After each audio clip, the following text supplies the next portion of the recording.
So I am on part 4 of how my best friend nearly died from getting dry needling from a physical therapist on November 25th.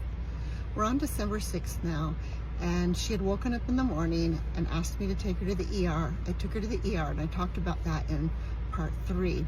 So she's in the ambulance now, and they're taking her to a second ER center connected to a hospital.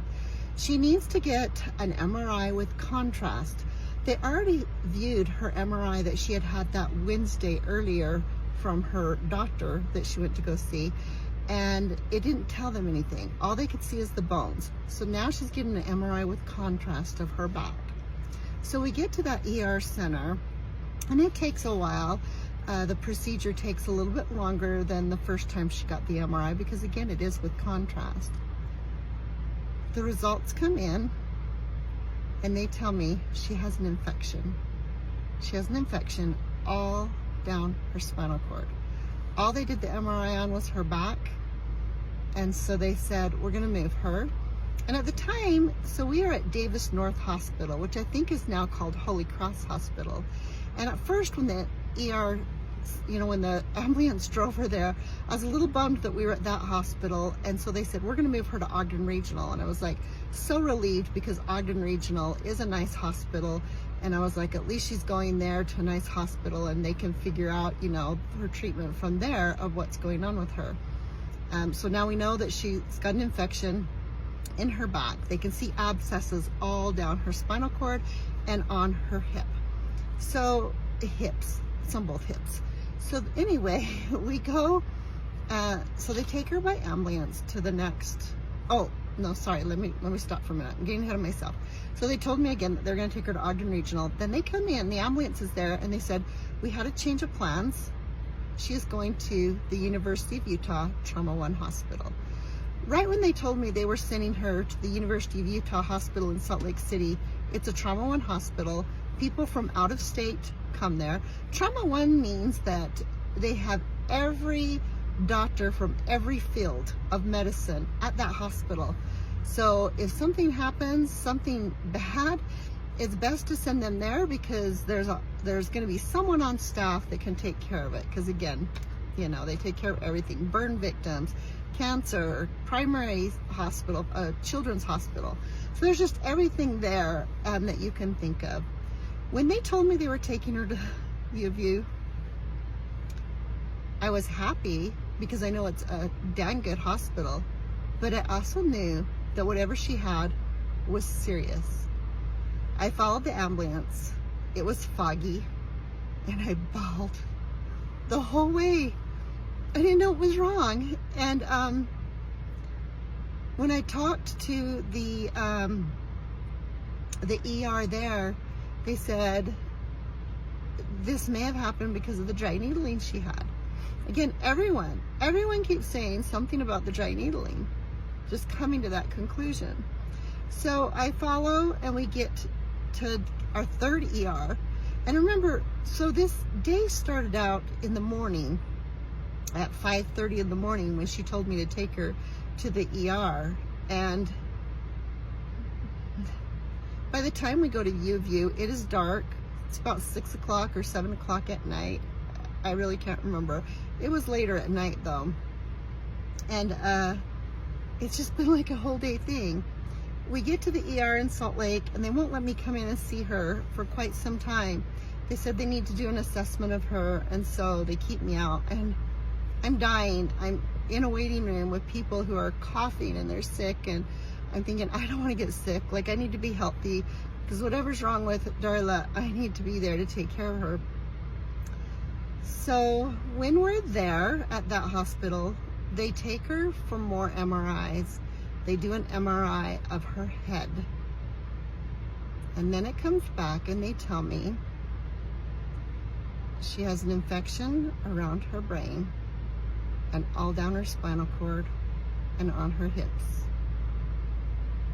They test it, and it's bacterial. It's gram-positive Staphylococcus aureus bacteria meningitis. It's called meningitis because it's now around her brain. has not entered the brain barrier yet, but it is around her brain. They tell me that it's bad. It's quite extensive and severe. Had I waited 48 hours, she'd have been dead. That's scary.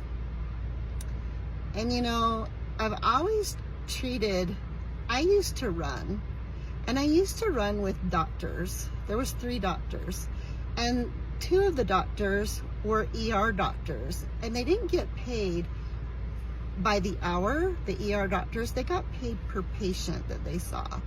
And they would always joke about like people that would come into the ER that they didn't need to come to the ER. They should have just waited the next day and went to go see the doctor. And they would joke and just call it like a Band-Aid. They put a Band-Aid on them, you know. And they would just go cha-ching, you know, because it was money to them. I mean, personally, they didn't care that they came in. It was money to them. But anyway, I have done this to my children and now Darla. Darla had asked a few days before, should I go to the ER? I think I should go to the ER. And I'm like, Darla, you're not dying. You're not having a heart attack. You're not having a stroke. You're not dying. You don't need to go to the ER. We just need to wait to find out what your MRI results are and get you into a back surgeon. And I did that with my son when he was a child. We were at Island Park. It's kind of a remote area. And he appeared to have the flu and was sick. And he kept asking me if I had called my sister. He said, did you call Aunt Donette? My sister Donette is a nurse. And I'm like, no, I didn't call Aunt Donette. I'm not going to call Aunt Donette. You have the flu, Jacoby. You're just sick. We'll just stay in for the day. And, you know, he just kept getting sicker and sicker and said, Mom, I think I need to go see a doctor. So I thought, I think I better listen to him. So we took him to an ER, and they said, his appendix is going to bust. You need to quickly get him down to the hospital that was like 50 miles away. They didn't have an ambulance. So I'm in a remote area. So they said, take him to the hospital that's 50 miles away. We got him to that hospital. Anyway, he had surgery right when he got there. Again, I did them like, you're not dying. And then my daughter, she had an infection, and it was kind of in a private part, her labia. And she kept saying, Mom, do you want to see my infection? And I'm like, no, I don't want to see your infection down there. And she was a teenager. I'm like, I don't need to see it. You know, she was getting her hair waxed. I'm like, you just have an ingrown hair. Just don't worry about it. And she's like, it's getting bigger. It's getting bigger. And I'm like, no, I'm not looking at it. Finally, she sent me a picture, and it was like the size of a golf ball on her labia. We did go to the ER. Turns out she had MRSA. I don't know if you know what MRSA is. It's a bad infection. And my daughter has had MRSA 3 times since that incident. She just is a carrier of that now. But anyway, so this is part 4. Again, we're at U of U. We now know that she has bacterial meningitis. And I will continue the story. Stay tuned. Share. Please share this. People need to be educated on dry needling. I was getting dry needling, and I had no idea that it could result in an infection that could be fatal to your life. So there's other methods the physical therapist can use besides dry needling. When I've gotten dry needling, I haven't really seen significant results from it. So I don't think it's necessary. So please share, educate people. I want people to see this video. I want people to see these and be aware of this. Thank you.